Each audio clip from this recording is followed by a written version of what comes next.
So this is segment 3 of my videos. Today's video is the last one where I'm going to be sitting down and just talking. I think I'll be able to cover my bases today with just a couple more minutes of explanation. So when I went to college, I started studying kinesiology. Kinesiology connected the body to the mind. It wasn't physical therapy, it was more about working with the lay people and connecting everyday people to their bodies. We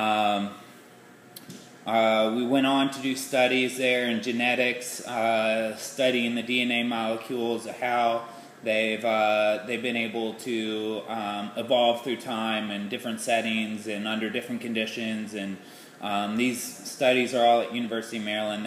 They're great studies on how to advance the human body. But after being there my freshman year, under a lot of stress, I got pneumonia, I got sick, I didn't finish my finals the way I was supposed to, had to go to summer school, and I never made it back. For whatever reasons, and as time would have, I ended up moving to California when I was 19, and started working for a company called, a company I won't mention the name of right now, but a big fitness company who at the time had over 300 gyms, and started training in sales. And that's kind of where the next step goes. My sales training paralleled my bodybuilding. I wanted to be a bodybuilder. I wanted to be Mr. San Jose and do all these things. Unfortunately, 2 months into my training, I got really sick again and ended up in the hospital this time for another shunt replacement. A $35,000 surgery that the state of California luckily covered for me because I was on my own, and basically I had just started with the company, so I had no health insurance at that time.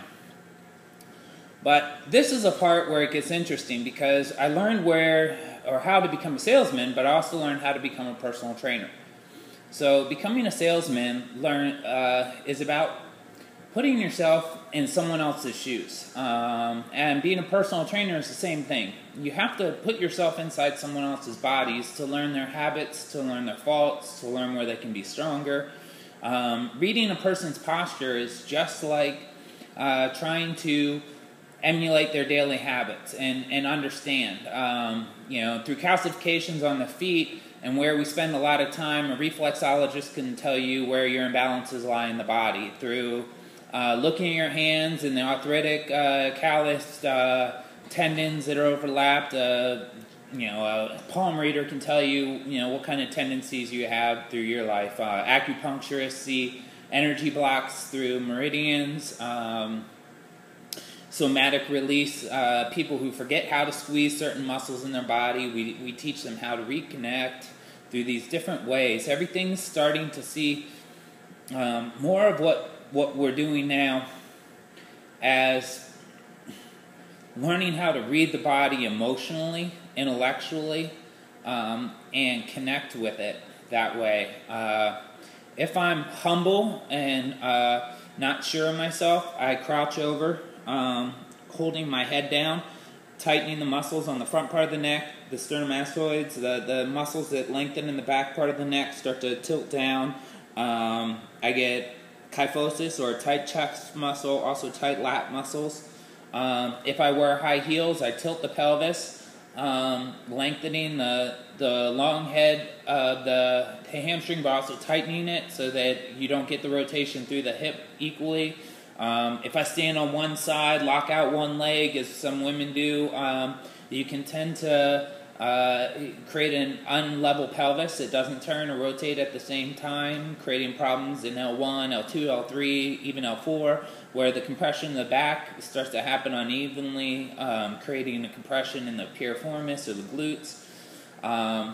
If you're a soccer player, you've been on the outside of your feet all your life, your legs tend to be a little more bow-legged. You have more stabilizers on one leg and more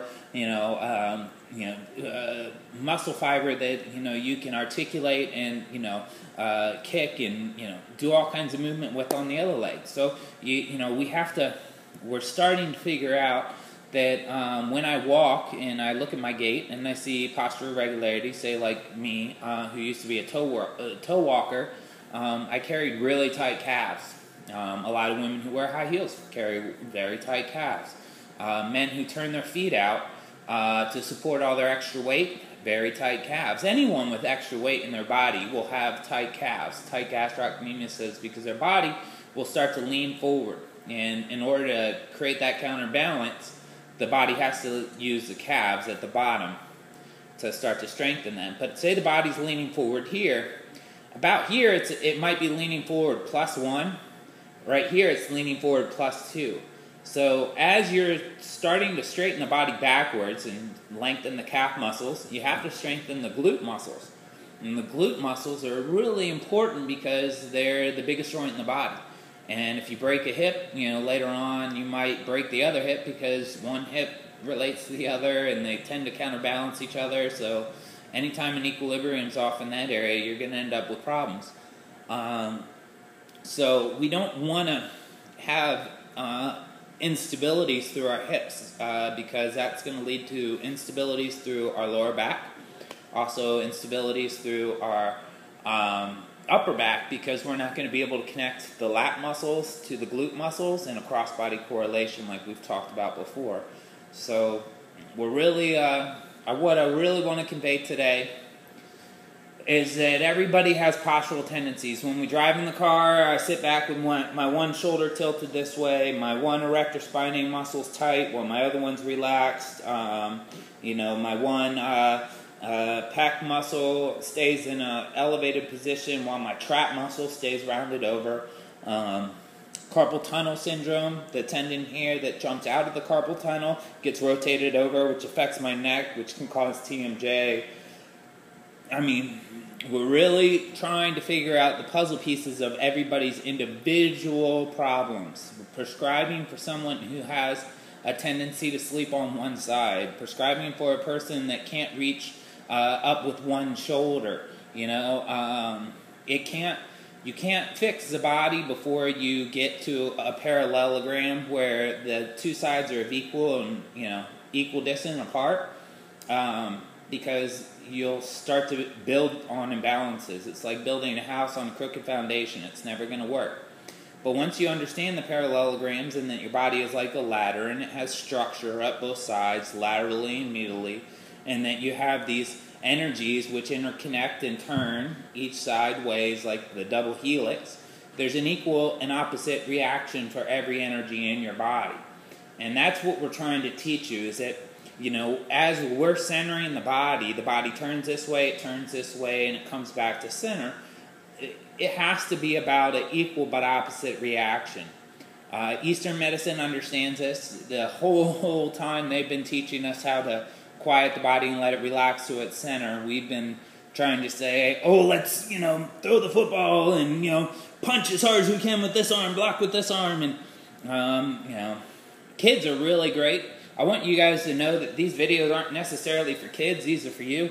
A lot of the kids are developing right brain, left brain coordination at much faster rates. They know to link colors to sounds. They're really starting to get a lot through video games now, where they can use their body and coordinate it with rhythm, which coordinates to the brain through a sound or a vibration. And, their DNA, their computer systems are much faster, much more powerful than ours. We're kind of like the betas. We started with the 0, 1, 0, algorithm, and this is how far we've come. They're starting with the digital age, and they're going to be going a lot further. We started when we were the remote. Our father, my father would say, go change the channel, and I learned to get up and go change the channel. Well, then the remote came to our hands. Then we learned how to see things in 30-second intervals and translated a lot of information all at once. And, slowly we sold our encyclopedias or we gave them away, and now we have everything in an instant. So the children of today are learning much faster than we were. We just have to learn how to connect with our bodies and teach them in a way that they can see our mistakes and become stronger human beings for their future children and make smarter choices and decisions. So we learned today that the body has parallelograms in a ladder form, twisting up the body around the center. We learned that everybody has postural tendencies and deviations. You might sleep on that one side, sit in that favorite chair. Always lock the one knee. Tend to get out of the car the same way every day. There are tendencies that need to be fixed and strengthened, or else we're never going to get you stronger. You're never going to be able to do core integrated or what we call now functional exercises, because there's going to be kinetic links that are broken down and we won't be able to connect with. So start with what's simple. The reason today is the last one where I'm going to be sitting down is because obviously I want to do more instructional and show you the visuals of all this and how it works and how the human DNA has progressed into this awesome machine that we can totally take advantage of, that will heal ourselves and teach us all about our faults. But it's our journey, each one of us. It's on the inside.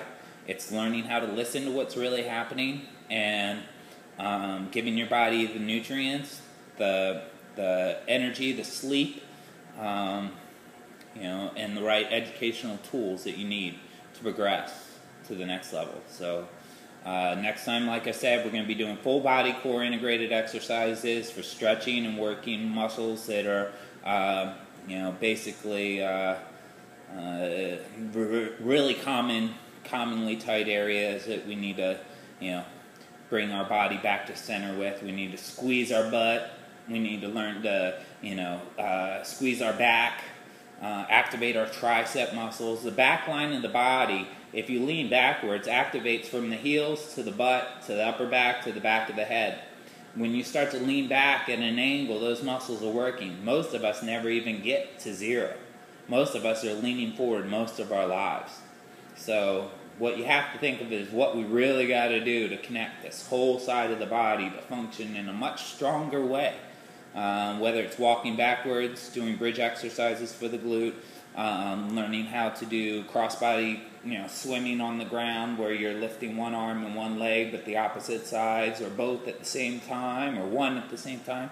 It becomes practice. So I hope you're starting to get something out of these videos, even if it's just one thing that we take away. It'll make me feel good that I at least tried to help. Have a good day.